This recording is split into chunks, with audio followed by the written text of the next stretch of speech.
I'm making sourdough bread, and this is Fresno peppers that I pickled in regular vinegar and salt to my taste, and then mild cheddar. And this is a sourdough bread that it's at its third stretch and fold, so I'm going to incorporate these inclusions and take it from here. I've included the inclusions, and I'm going to fold this several times to incorporate and then let it rest in the bowl again.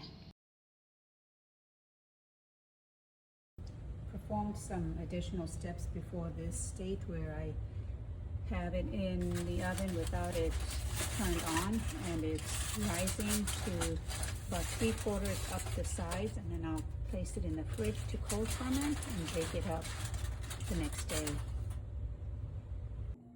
It's the next morning and I have my oven preheated at 400 degrees Fahrenheit on regular bake, not convection.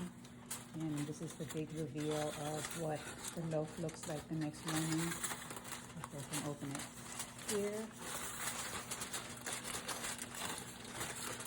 And there we go.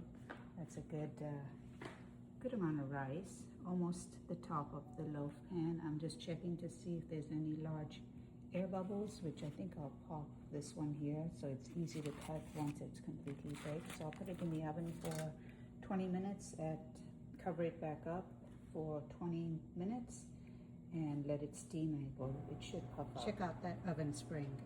I took the lid off, and now I'm going to let it bake to brown for another 30 to 40 minutes. I just took the temperature now, and the internal temp is at 199, so it has a little bit ways to go. I'm going to open the oven just a little bit so you can see the color of the crust. Use this instant read thermometer, by the way, to take the internal temperature, so I just poked it. This is what the box looks like. For bread, a good sweet spot is for the internal temp to be at 205 to 210. That is Fahrenheit. It's been 30 minutes, so I'm going to check the temperature in about 5 minutes to see if it has reached at least 205. That was not even 10 minutes, and I pulled it out of the oven, and it's already at 210 degrees Fahrenheit. So I'm going to remove the loaf from the pan and put it on this rack to cool. This looks like a great loaf, and the cheese has browned beautifully. The loaf has been sitting out here for at least 5 or 6 hours, so it's completely cooled.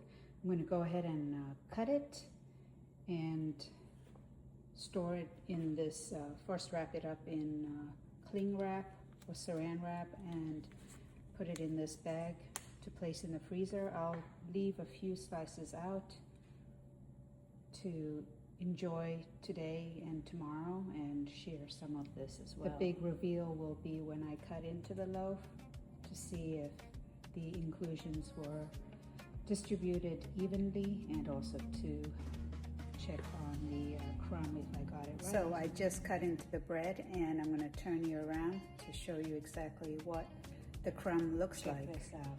Looks like the inclusions were distributed really well, and the crumb looks amazing. So I'm so pleased with this, since it's such a long process in the making. This is the loaf as it looks all cut up.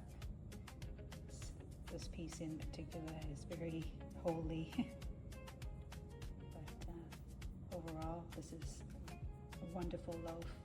I'll link the video that I used that was from YouTube for making this basic recipe, but it's a basic recipe that I used, but I added inclusions